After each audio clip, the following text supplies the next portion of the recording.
Professor Shechtman, thank you for accepting our invitation to this interview. It's a great honor to talk to you, the Nobel Prize winner in chemistry, at the conference of the National Academy of Scientist Education. Professor Shechtman, can you take us back to the moment you first realized that you have discovered something completely new, quasi-crystals? How did you feel? What kept you going when others didn't believe you? Okay. You see, when the story goes that when Archimedes found the law of Archimedes, the story tells us they jumped out of the bathtub shouting, "Eureka!" We don't do that anymore. Today, when a scientist finds something which is new, usually the reaction is, that's interesting. What's going on here? Which is based on curiosity, based on professionalism, and it's based on luck. So let's talk about it.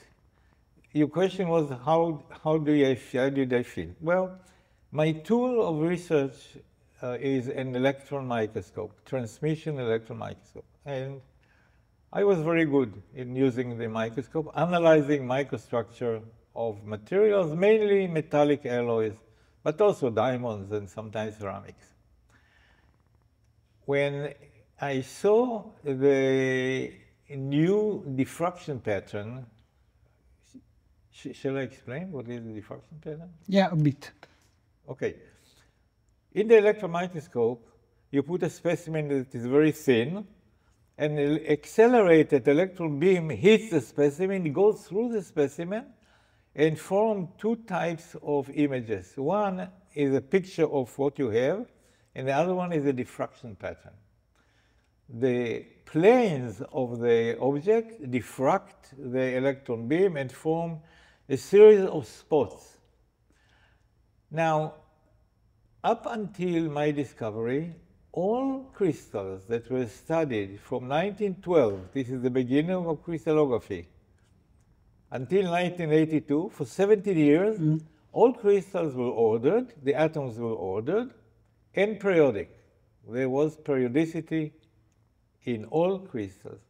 And so that was the definition of a crystal, that a crystal is a solid material in which the atoms are ordered and periodic. And the rotational symmetries in periodic crystals are two-fold, three-fold, four-fold, six-fold, no five, and nothing beyond six. And here I have a diffraction pattern that has a five-fold rotational symmetry, which is forbidden in periodic crystal. So I said, well, either it is something new, or it's based on a defect known as twins in the crystal. And I was spending the whole afternoon of that day trying to find the twins, and I could not find them. There were no twins there. I performed a series of experiments in the electron microscope to find the twins, no twins. So now I knew what it was not, but I didn't know what it was, and that took time. But my reaction, as you asked, when I saw this five-fold rotational symmetry diffraction pattern, I said, that's interesting. What's going on here? Okay, this was the reaction. Okay. If you could give just one piece of advice to a 17-year-old who is passionate about science but unsure where to begin, what would it be? I will tell him or her the following. If you want to succeed in science, start now choosing whatever you like in science. Is it physics? Then choose a field in physics. If it's chemistry, choose one field, but try to be number one in that field, number one in your classroom, number one in your school. Try to be number one. Become an expert in something you like, and you can start now, because information is available everywhere.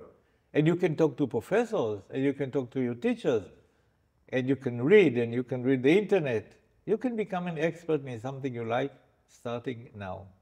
And I promise you, it will take you to a great future if you do something that you like and you are very good at it. Thank you. You just finished visiting the conference of the National Academy of Scientist Education here in Hungary. What were your impressions about this program and about the young talents who are participating in this program? Well, you know, I visited 3 cities in Hungary, and today I visited a rural city.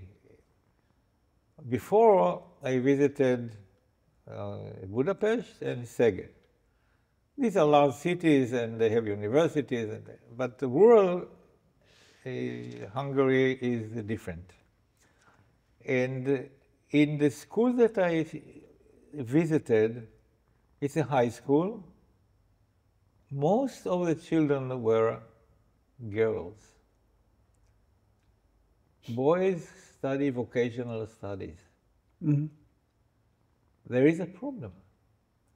Because if you prepare young men to work in traditional industry, this is not very good for Hungary. You cannot rise if you invest too much in traditional industries. You need high-tech. And high-tech is AI, it's computer, it's cyberspace, it's everything that has to do with high-tech. This is problem number 1 in areas like this. Problem number 2 is that the gifted children will go to universities, maybe here, in Budapest, or in Szeged, or other large city, and they will stay there because there are no jobs for them in the rural cities. So my advice to I was speaking to the vice mayor of that city. I told him, you know, you want to bring these brains back home. What will bring them back? I said, well, first of all, they have families here. This is a good force of attraction, but that's not enough. They have to know that they can find a good job. They have to know that they can raise their children in new city better than in Budapest. Invest in children, and this will bring young couple back to your city. Make your city a children's city. I know it works. I am from Israel. One of the cities did just that, but not to just advertise. They really created situations in which they have a lot of daycare centers for young babies so that their mother can go to work. They created very good schools, primary school, secondary school, and they succeeded, and many, many young couples moved into that city. And it can be done there too, because it's really nice to raise children in a remote place like this, where the atmosphere is calm and cool and there's no crime, but you have to work on it. So this was one of my advices to the vice mayor. Thank you. And the last question, why do you believe that programs like this National Academy of Scientist Education can be useful or important today for the whole world and not only for Hungary? Okay, any investment in education is very important. In my opinion, the most important people in the world, and in your country too, Hungary, are the teachers. Because the teachers carry the future of your country in their hands. This is why you have to have good teachers. This is why you have to pay good salaries to teachers so that good people can come and teach. It's not easy to do, I know. And you need to select the right people to become teachers. Usually this doesn't happen. Usually it's a woman, a young woman, who wants to become a teacher. She goes to a college for teachers and she becomes a teacher. But is this the right profession for her? In many cases it is not, and she becomes a bad teacher.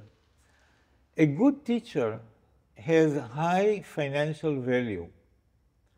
There is a researcher in Stanford. His name is Hanushek. He puts money value on a good teacher and on a bad teacher. So what does it mean? It means a good teacher will have better students. They will go to the universities after high school, and they will acquire professions that pay a lot of money, and there is income tax. So the government will take the income tax, and they will raise the society into higher levels. A bad teacher has bad students, and they will become criminals or drug addicts or work in menial jobs that do not pay good salaries, and they will not be happy people. And this Hanushek researcher puts value money. He will tell you how much a good teacher worth in American dollars, and how much, and what is the bad value, the negative value of a bad teacher. So this is why when we allow young people to go to colleges, we need to select them first. Don't let everybody do this. Only the people who can become good teachers should be accepted to these colleges. This is ideal. Sometimes it's impossible. Sometimes you don't have enough candidates who want to become teachers, and okay, it's a bad situation. But if you can bring up the salaries, this will attract better people. And teachers are the most important people in your country. Thank you. I agree. Thank you again for accepting our invitation, and I hope that you will enjoy your stay in Hungary. Thank you again. Thank you very much for this interview. Thank you.